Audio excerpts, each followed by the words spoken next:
welcome to Teal House Farm, off the farm today. Sam's here, yay! And Annie is, where are you, Annie? Sitting in the back, eating her breakfast. So we are on our way to St. Louis this morning with Annie and Sam. We're gonna have a chat with her orthopedic doctor about her new brace. If you've been following along with that saga, we thought maybe got the wrong kind of brace, but now we're not so sure. But we're gonna see what his opinion is, and we're also gonna see if they are happy still with how things are progressing since her surgery, which is now what, 14 months ago. That if her leg is still straightening out, or if we need to still consider a surgical option to help make sure her leg grows straight, all those kinds of things. So come join us for the day. We'll see what's going on. Okay, let's drive in. It's a long drive to the city. It's a little over an hour and a half, but we had to drop the girls off at Grandma's house. So it's about a 2-hour trip altogether. And most of it is highway though, which is nice. It's not a lot of back roads driving. We finally get to St. Louis, and I'm actually impressed that there was not very much traffic this morning. A lot of times when we have morning appointments, it's like bumper to bumper trying to get off of 70 here in downtown St. Louis, but it's really not very bad. It moves right along. There is a lot of construction right outside the hospital too, so we had left a little extra early in case that slowed us down, but it really didn't. We really just pulled right through into Children's. Parking at Children's is always a little tricky, and now they have half the garage closed for construction, so got a little worried, but we found a spot.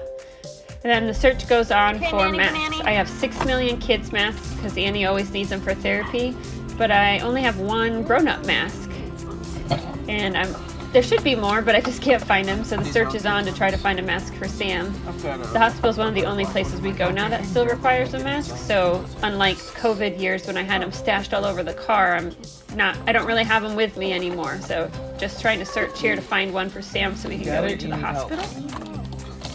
You need to wipe your chin off.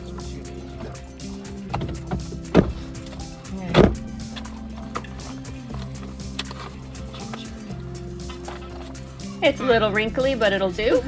Alright.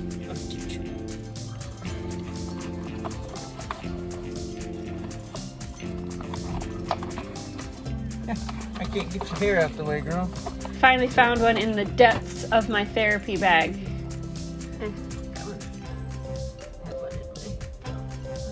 He's not appreciative of my offering.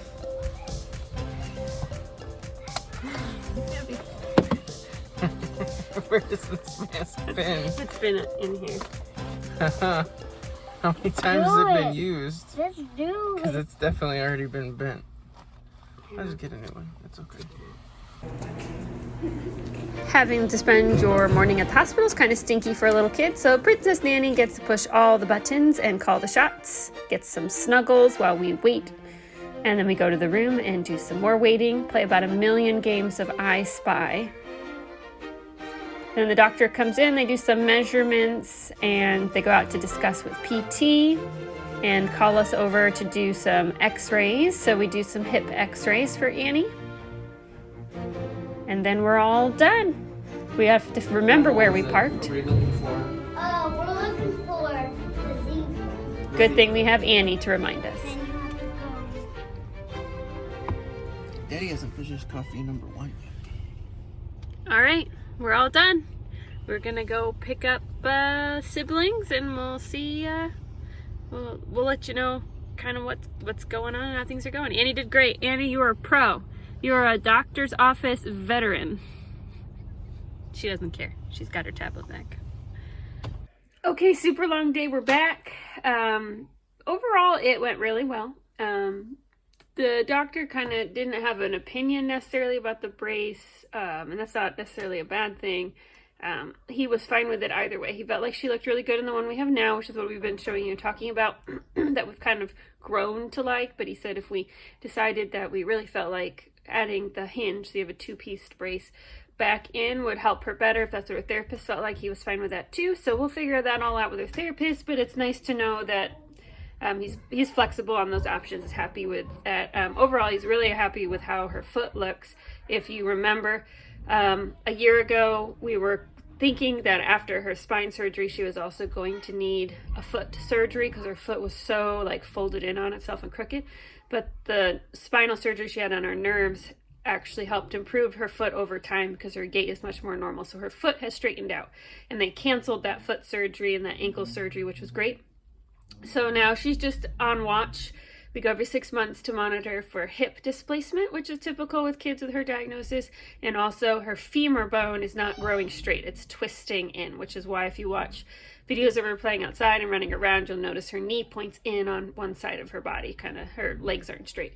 And so he had, after doing like the physical examination, he did have some concerns about whether or not her hip was still in a good place. And so that's why we did the x-rays. And the x-rays actually came back great. There's been no movement in her hip. It's still fully seated in the hip socket, which is where you want it.